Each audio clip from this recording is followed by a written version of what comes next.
मुंबईर महिम अंचल अवस्थित डॉक्टर सेन को बिल्डिंग बाहर देखिले यह जेकोसी साधारण पुराणा अपार्टमेंट बिल्डिंग पर देखा जाए, किंतु स्थानीय लोक मैंने विश्वास करती जे यह सहरर सबुठारु भूत घर मध्य गोटे।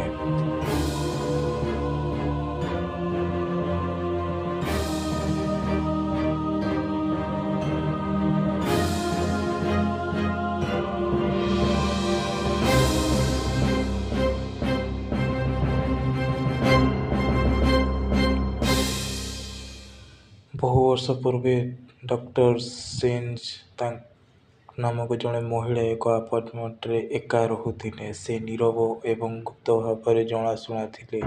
गोटे दिन से हठात अपार्टमेंट रे मृत्युवरण कले एवं किछि दिन पर्यंत केही जानी पाइले नाही। समग्र कोठरी रे प्रबल दुर्गंध व्यापिया पर मृतदेह उद्धार करा जायतिला। किछि लोक विश्वास करती जे केही शेष कृत्य ठीक भाव कर आत्मा अस्थिर थिला। राति चित्कार एवं कांद शुणा पाउथिले बासिंदा एवं पड़ोशी माने।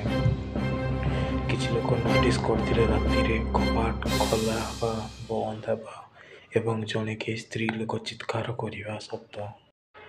राति के स्त्री लोक धला शाढ़ी पिंधार भी नोटिस करथिले।